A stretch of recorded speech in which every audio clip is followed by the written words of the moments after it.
Okay, let's unpack this. The Air India Flight AI-171 crash. When I first read about this, the scale of it and that time frame, 36 seconds. It really grips you. It's shocking, an incredibly short amount of time. Yeah, so June 12, 2025, Air India Flight AI-171. It's a Boeing 787-8 Dreamliner, registration VTA and B, and it crashes just 36 seconds.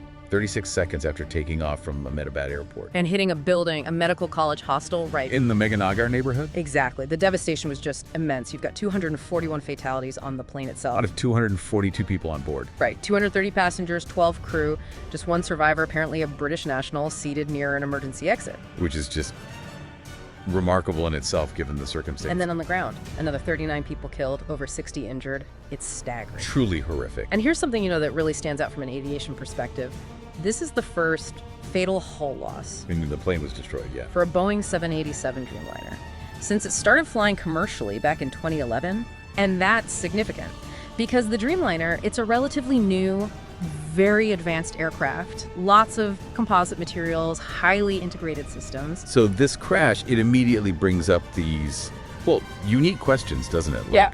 Are there new kinds of potential failures, system interactions maybe, that we haven't seen with the older planes? Precisely. It makes the investigation inherently complex right from the start. So our mission today really is to get past those first heartbreaking headlines. We want to distill the crucial information, give you a clear, comprehensive understanding of what we know so far. Right. And it's important to grasp the sheer complexity here. Aviation incidents like this, they unfold in layers. So maybe let's start with the immediate aftermath. That's usually the first critical phase. Okay. It was, as you'd expect, a race against time. They recovered both the flight data recorder and the cockpit voice recorder. The black boxes, though they're bright orange, yeah. Yeah, exactly. Bright orange, thankfully. Recovered swiftly, which is crucial. And they've already been sent to the U.S. for, very specialized examination. And that recovery effort, I read, was under pressure from the monsoon season, too, trying to preserve evidence at the site. Absolutely. Monsoon conditions in India add a whole other layer of urgency. Preserving the wreckage, the ground evidence, it's vital. So getting those recorders out quickly was key. That really sets the stage for trying to piece together that exact sequence in those 36 seconds. Our first real clues will come from there. Okay, so the boxes are key. What else is happening investigation-wise? We'll definitely dig into the ongoing international investigation. You've got India's Aircraft Accident Investigation Bureau, the AAIB, leading it. But given the aircraft manufacturer and other factors, the U.S. National Transportation Safety Board, the NTSB, and the FAA are involved. Right, Boeing being a U.S. company. Exactly. And the UK's Civil Aviation Authority, the CAA, is also involved, likely due to the survivor and potentially other passengers. So a real multinational effort. It has to be. For these kinds of global incidents, that collaboration is essential for a comprehensive, unbiased look. And then we need to connect those dots, look at the regulatory responses that followed, and of course the profound human impact and the wider effects on the industry. Yeah. The goal really is to give you that well-rounded picture, not just what happened, but why it matters, for aviation safety, for public confidence. It's interesting you mentioned regulatory response because, it struck me, the Air India CEO came out pretty quickly, so the aircraft, the engines, all in good working order. Last big inspection, June 2023. Mm-hmm. Standard initial statement, often. But then almost immediately, India's regulator, the DGCA, orders these huge checks, not just on Air India's 787s, but their 777s too. Right. That was a very fast, very broad directive. And it caused massive disruption, didn't it? Like 83 wide-body cancellations, a 15% cut in operations until mid-July. Huge impact, yes. So how do we square that? The CEO saying it's fine, and the regulator immediately ordering fleet-wide checks. What does that sort of shift tell us? That's a really sharp question. And I think it points to how quickly other potential factors, perhaps systemic ones, started to surface. Because what emerged very soon after, amidst those checks, was the DGCA flagging Air India specifically for, and this is the term they used, pilot scheduling breaches. Pilot scheduling breaches after the crash. Yes. And then, not long after that, 3 officials were actually fired, due to concerns over, quote, systemic failures. Wow. Okay, so that moves beyond just the plane itself. Exactly. Scheduling breaches, That's often shorthand, or at least a pointer towards deeper issues. Could be pilot fatigue, maybe inadequate training cycles, maybe a culture where operational needs are pushing too hard against safety rules. Human factors, essentially. Critical human factors, things that can compromise how crews perform, especially in high-pressure moments like takeoff, even in a really advanced aircraft. So the technology is one thing, but the human and organizational side. It remains absolutely central. This quick discovery, it suggests that even with cutting-edge jets, the human element, the organizational oversight, those are still the ultimate linchpins for safety. It's a powerful insight, really. It really is. Yeah. And while, these investigations are crucial for finding technical faults or systemic problems, we absolutely cannot lose sight of the human cost here. No, never do. It's hard to even talk about without acknowledging that. The numbers alone are heartbreaking. By June 22nd, they'd used DNA testing to identify 247 individuals. Including ground victims. Including 12 ground victims, Yeah.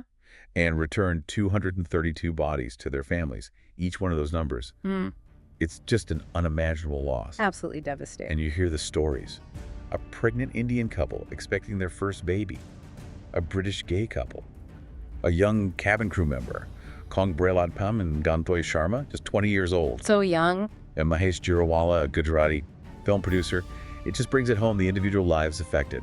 It does. The individual stories are just gut-wrenching. And the ripple effects, as we're seeing, they go far beyond that immediate, terrible human toll. It hits the whole industry. Public confidence. You mentioned the flight cancellations, but were there other immediate impacts? Oh, yes. Another Air India 787-, this one headed for London, was immediately grounded because of those safety checks. Airspace restrictions around Ahmedabad caused more delays. Right. And the market reaction, that was swift too. You saw shares in other major Indian airlines like Indigo and SpiceJet, they fell sharply.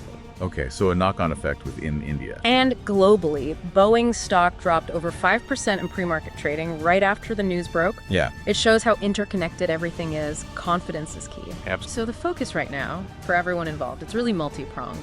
Establish the exact cause, that's number one, using those black boxes. Implement stronger safety oversight, address those systemic issues that were flagged, continue the incredibly difficult work of recovering remains, support the victims' families, which is paramount, and then, longer term, work to restore passenger confidence. So if we were to synthesize this, pull out the core takeaways from our deep dive so far. Okay, well, first, I'd say the analysis of those black boxes happening now in the U.S. is absolutely critical. That's where the technical answers about those 36 seconds lie. Right. Pinpointing the exact sequence. Second, the speed at which regulatory actions kicked in, especially flagging those pilot scheduling breaches and mentioning systemic failures, that strongly suggests this might be about more than just a mechanical issue. Potentially pointing to operational oversight problems. Potentially, yes. Systemic issues within the airline's operations, perhaps. And third, the immense human tragedy, obviously, but also how that connects to the immediate ripple effects, grounding planes, airspace issues, the stock market reactions for airlines and Boeing. It just underlines how deeply aviation safety is tied to public trust and even global market stability. Yeah.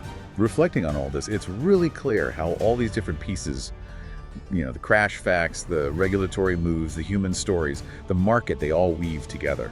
It paints a much fuller picture than just the headlines. It really does. We've touched on technical details, the awful human tragedy, and these pretty profound systemic implications. It covers a lot of ground. So thinking ahead, as these international investigations continue and the regulators are clearly pushing for stronger oversight, what deeper lessons do you think we or the industry should be taking from this? Especially about that delicate balance between, say, rapid growth in aviation, which we see a lot of, and the absolute need for unwavering safety. That's the fundamental question, isn't it? And how might this incident ultimately shape the future of air travel for all of us? Something for you, the listener, to maybe mull over.